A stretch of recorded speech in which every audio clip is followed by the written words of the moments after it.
Hey guys, welcome back to the Musings of Maverick channel. This is Maverick here with episode 2 of Pet. So, in the last episode, well, what can I say? It was a trippy experience, as pretty much expected. It is a horror of the horror genre, of the psychedelic genre of some sort. Honestly, I wasn't too impressed throughout, all the way up to the very end there, where I suddenly realized, hey, this might be a work where it actually uses a lot more subtlety in its setup and whatnot than expected. So I was really impressed with the little plot twist at the very end there of the first episode, where, the two helpers were actually working with the organization all along. As well as coming to the realization that, hey, this is not really just, something in the head and whatnot. These are actual abilities that manifest into the real world. So, not completely sold on the series yet, but let's take a look at a few more episodes to see if it actually turns out to be something good. Alrighty, so I skipped the opening part, which, well, I say skip. I already listened to it yet again because, like I said, I really like the writer of that song. But anyways, just to save time, I've cut it out this episode, and so let's begin in 3, 2, 1, play. Use of the peak. Yama means mountain. Use of the mountain, muse of the peak. Eh.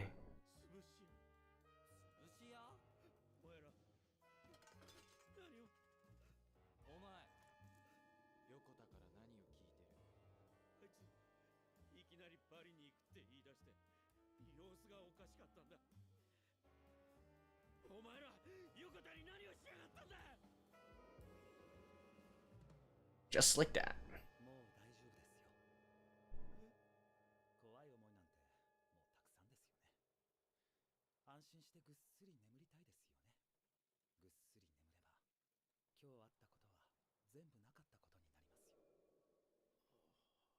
Wait, that's all they need to do? Then why couldn't they have done the same thing to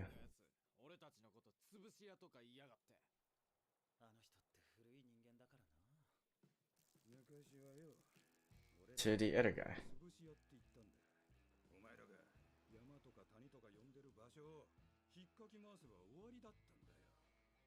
Okay, so the peak and valley they're referring to here, we talked about back in episode 1.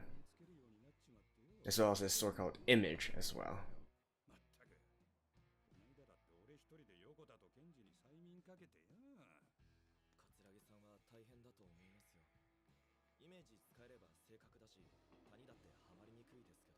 Getting trapped in valleys.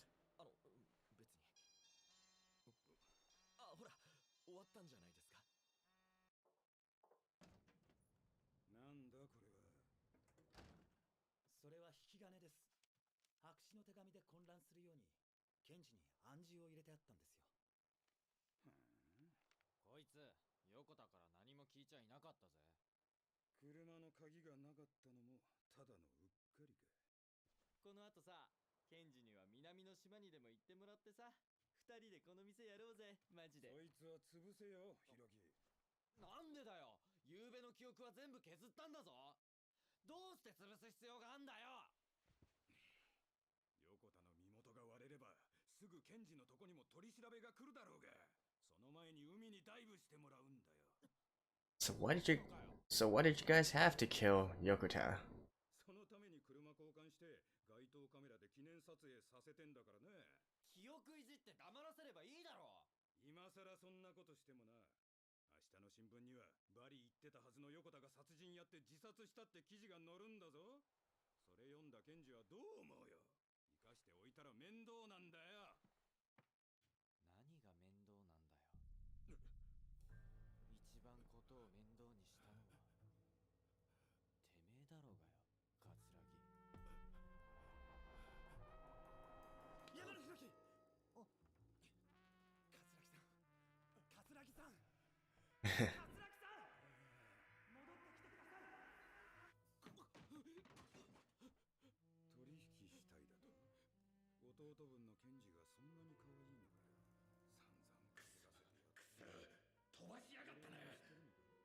Hmm.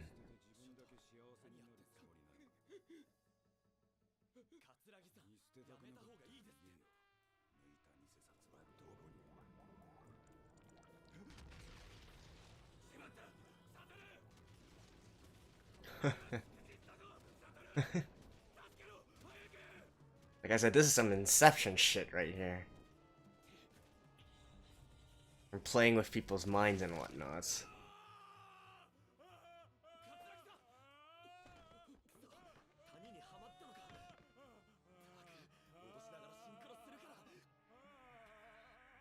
Oh, so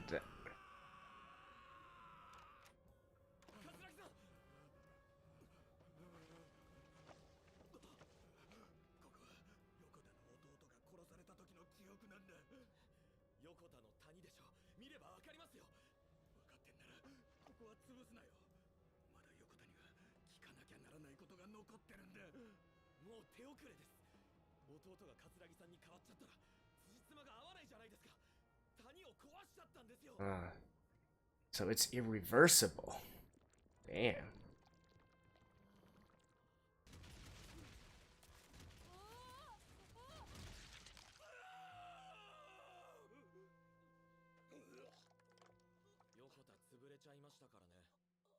So that's what it means to be crushed.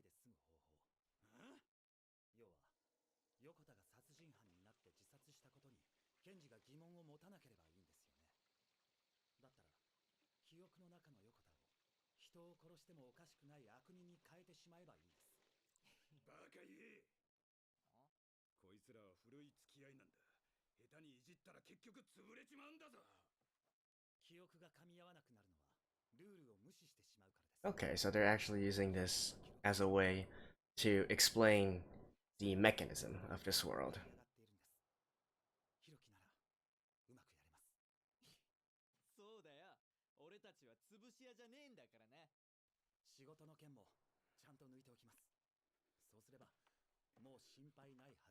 And it's also an interesting concept here, right? Because memories aren't just pure historical records. It's subjective. You put your own emotions and feelings into it.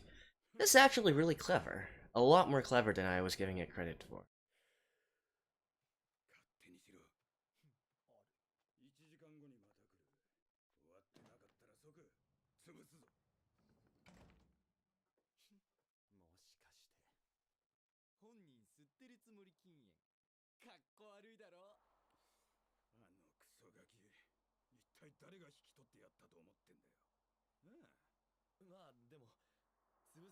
He knows. He completely knows.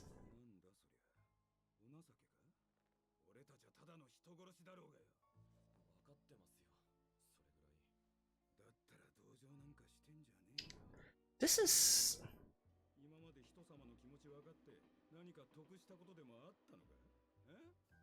So I wonder, like... if... because they still answer to some high-level bosses, right? Are those high-level bosses not afraid of them just manipulating their memories?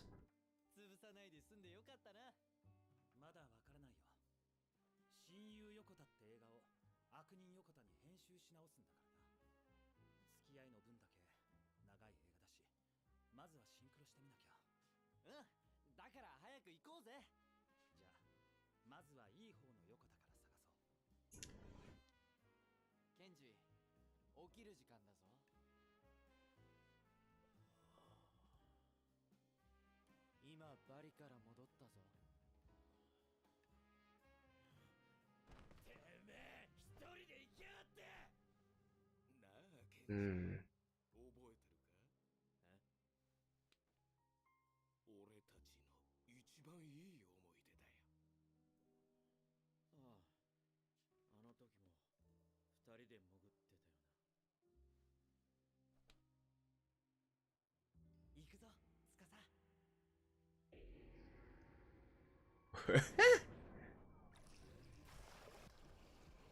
Oh, so that's what the goldfish is. Alright, so we're going a trip down memory lane. Alright, this is their memories. So now they need to sort of modify it.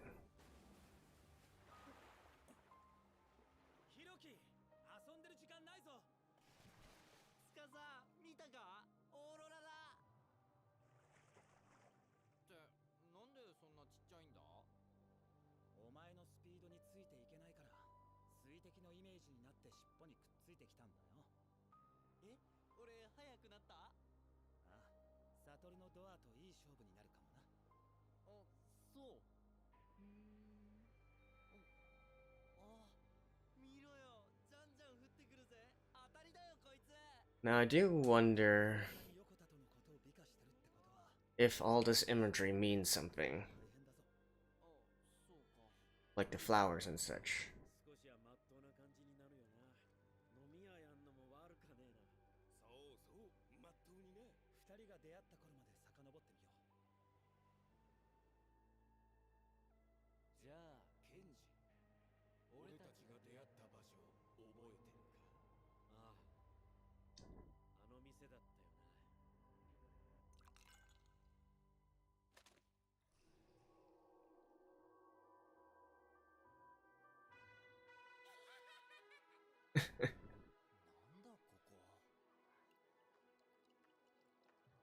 I mean, this isn't pure memories, right? It's half-half.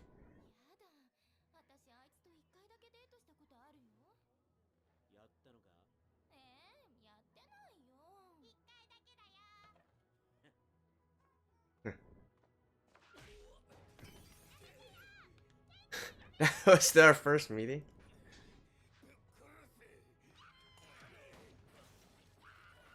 Now, this basically represents how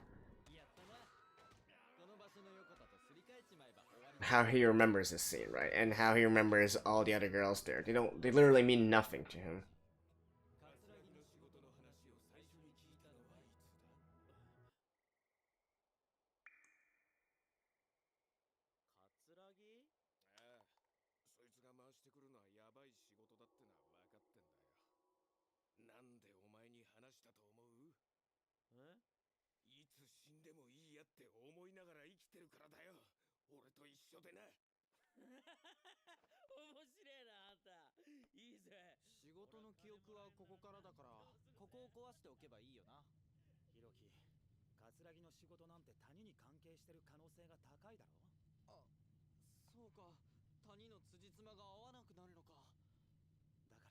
Hmm.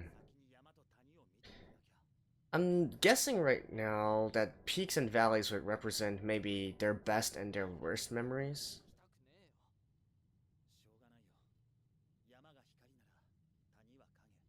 Their darkest fears, darkest regrets, or something.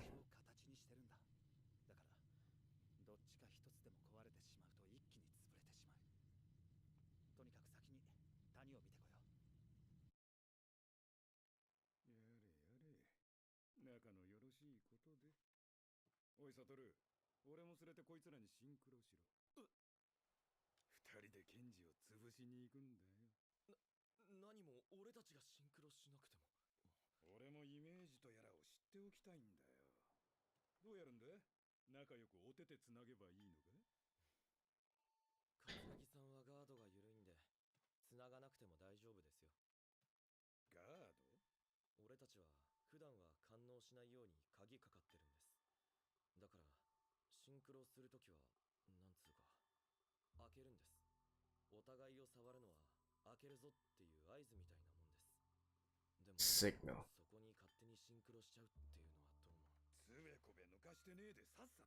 Like, I don't understand if they have these kinds of powers and they could literally just completely rewrite memories. Why do they still listen to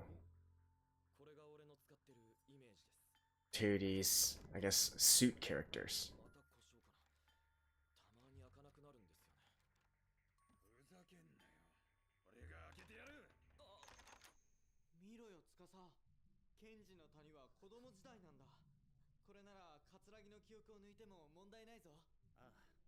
あとは山を見るだけだな。ほら、開くじゃねえかよ。カツラギ。てめえ何カツラギ連れてきてんだよ。すいません。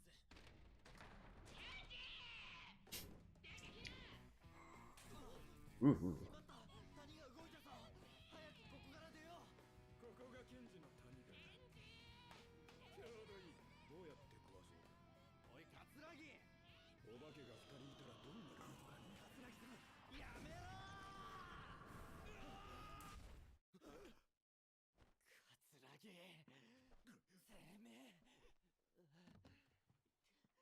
何だったんださっきのは。谷から弾き出されたんですよ。ひろきさんいつもこんなすごいことやってんですか。いや、初めてだよ。ケンジは潰させないぞ。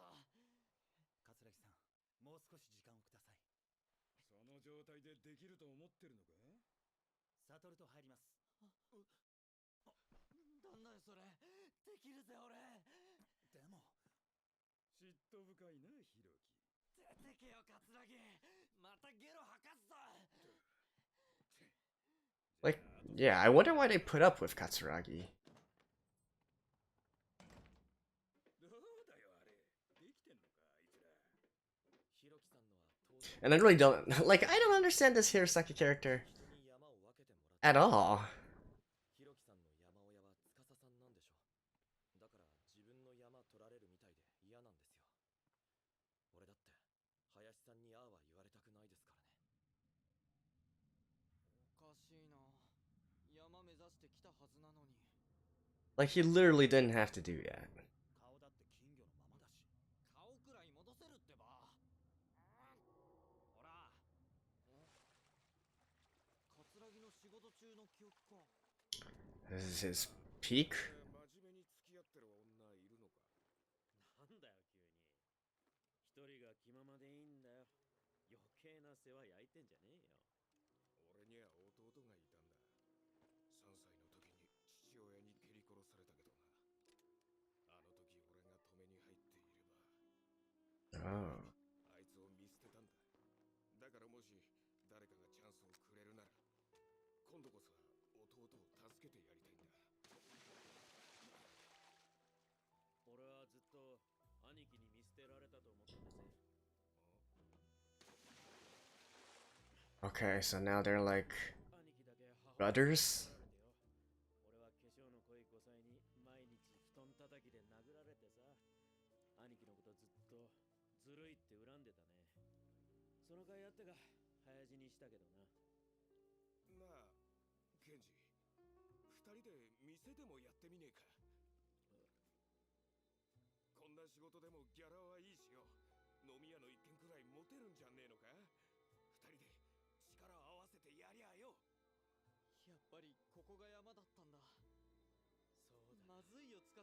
いいかもしれないな。ケンジの山は横田との会話で出来上がってたんだ。 So that means, 変えたら山が壊れて yeah.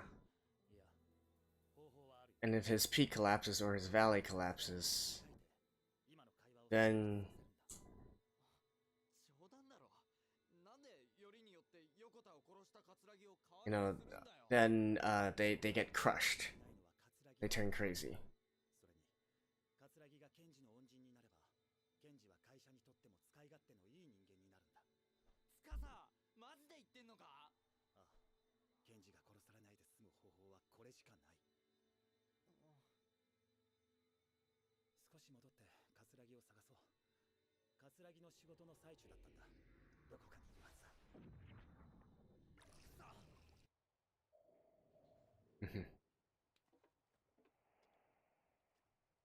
っぱりいた。じゃあ俺は桂木をやるから、ひろきは横田を頼むよ。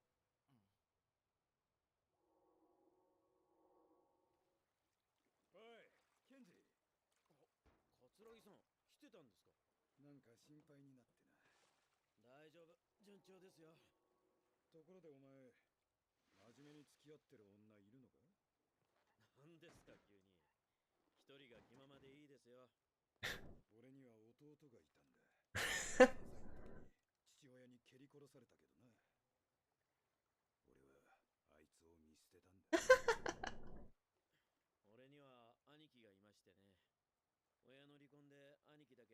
き取られて、俺は父親の5歳にいじめられ、兄貴をずっとずるいって恨みましたよ。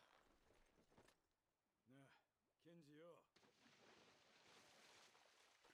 将来は自分で店でも持ったらどうだ。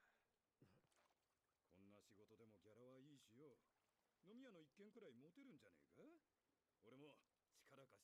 Really? いいかもしれないですね。そうすりゃ俺でも少しはまっとうな感じに見える。 And just like that, 一人で店でも構えてる。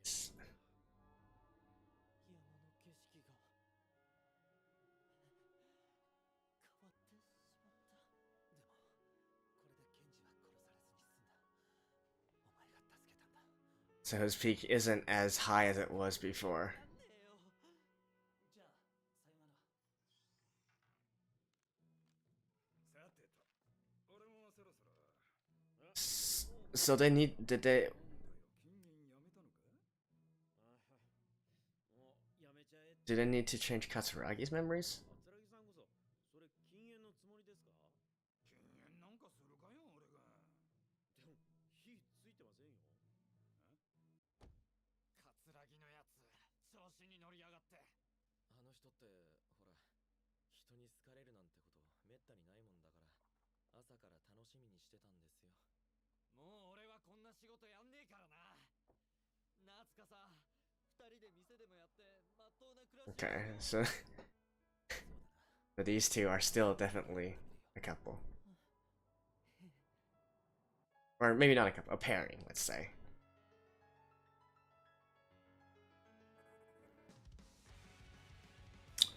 Okay, that was actually quite interesting.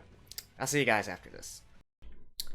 Well, that was certainly a lot more interesting and intriguing than I initially gave the series credit for, right? So even though in the last episode I already thought, okay, this seems to be a series where it's going a little bit deeper and it's a little bit more well thought out than I initially expected, but it's actually a really, really interesting premise and concept here, particularly dealing with, sort of brainwashing or hypnotism, in a way that makes sense, and it has its own particular system to it, right? And I really loved fleshed out systems that deal with this kind of stuff. So let's go through it and do a quick recap about everything, right? First of all, I do love that they acknowledge the fact that humans are inherently biased, right? Memories are faulty. Even if you think you know what truly happened, it's not fact, right? It's not an objective recording of what actually happened. Your memory is a recollection of the events, but they are being tinted by your own emotions, your own particular take on the situation, because humans are subjective. It's hard to be completely objective. It's hard for you to not project your own emotions and feelings and knowledge into what you remember, right? That's particularly interesting to me because I actually, my major was in history, and there's this exact same concept with with history as well, and how historians write history, and how all history is inherently biased, no matter how much you want to make it as objective as possible. That's really a very, very hard thing to do, and because that's just human nature. You look into the situation based on your education, based on your background, based on your knowledge. Even when you're trying to be objective about things, it's not that simple, right? And so memories are the exact same, and not to mention normal people would not have any incentive to try to keep their memories as unbiased as possible. So first of all, they already got that, and that is already a huge plus to it. And so what we can see here with them going into all these different psychedelic imagery and whatnot, those are the representations of the particular memory, right? So because it is being tinted, it is being affected by your own emotions during that time, it's not a complete recollection. So when they went into Kenji's head, and for instance that bar scene, right, in that bar scene we could see the women turning into basically blow-up dolls or whatnot, because that's his perception of that situation. And that's how in his memories he perceives these all the other women at the bar. They're smoking hot, and this particular woman that was with him, just like a blow-up doll, probably thinks that she's ugly and just there to satisfy his his needs in a sort of sense, but not someone he's really looking to treat as a person. and treat as a partner, right? So I love that kind of representation being built into their right into the memories and to allow us to see, hey, this is how he views this situation, right? And then we got the peaks and valleys. Peaks are probably basically the best memories of their life, and the valleys are the worst memories of their life, right? And I love that they call it that, you know, you can't really mess with this kind of stuff, right? Because your personality, the way that you are, the way that you are shaped, is based on your memories, what you went through, right? That is how that is how your past is how shaped you as it is at the present. So I love that part as well. If you crush that part, if you do something to alter it, then his memories wouldn't sync, and also him as a person would fundamentally change, right? So that is why it's not so easy to disrupt it. That would be what they terminalize as crushing the particular person, right?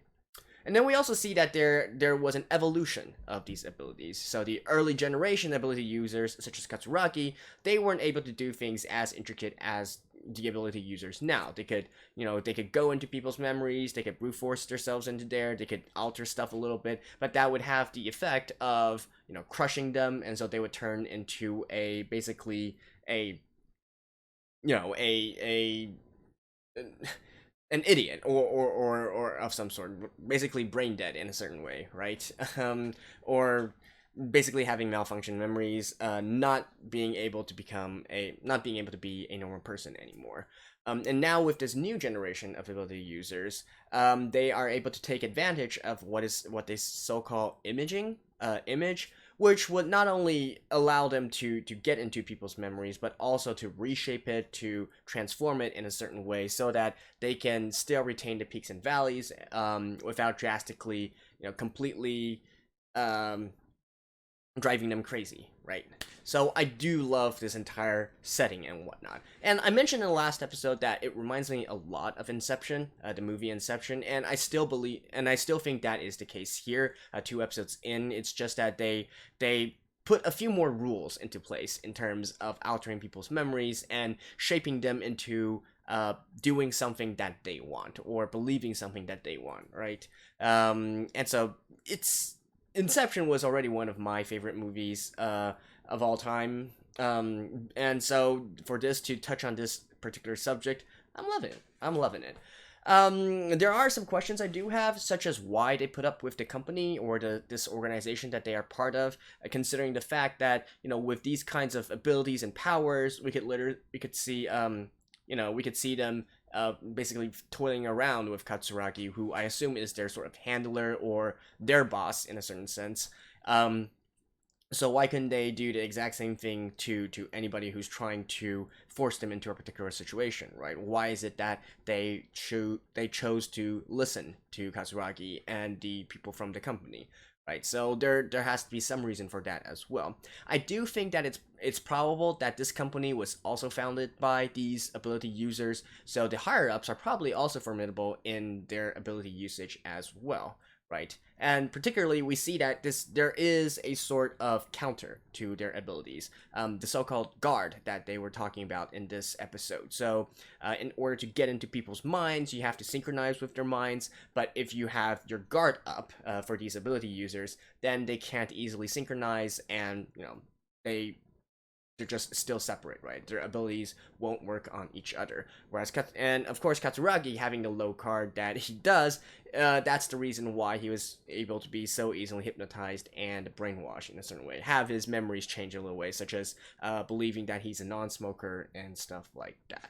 So, really, really good on the entire setting of the situation. And I do love how they went through and, actually used a case to talk about this in a rather natural way. I didn't really feel like they were trying to explain it in a sort of to the viewer. It felt natural that they were just doing this stuff, progressing along, particularly with Katsuragi there as well, who is a little bit lower on the skill level side of abilities. Them explaining the situation to him makes it a lot more believable here. So I did like the entire way that they set this up to allow us to get more information. Now, of course, the premise is, yeah, so basically I do love the premise, I do love what they're doing with this. The actual anime in itself, I would say the animation is, it's pretty average, like, let's be honest here, but I guess there's nothing glaringly awful about it, right? So I feel like it still mostly suits the purpose. The voice acting in some parts I felt were a little bit off. It doesn't seem like, well, considering that I think a lot of the seiyus that are working on this aren't exactly, you know, the first line top tier seiyus, but you know, it seemed kind of funny to me for a few bits, but it doesn't affect the overall, you know, enjoyment of the series so far. So, and yeah, I am enjoying it. I'll be totally honest. 2 episodes in, I do think that this is an interesting premise. They're doing a good job with fleshing out the premise and also executing it.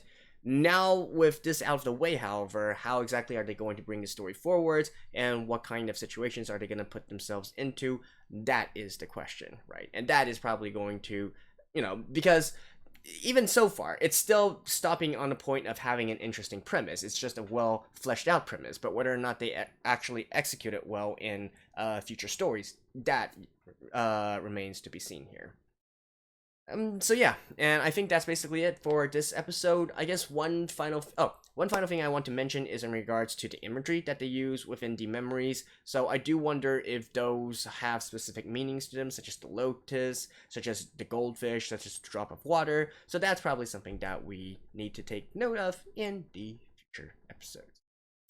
There you go. That's my review of Pet. See you guys in the next one. Bye bye.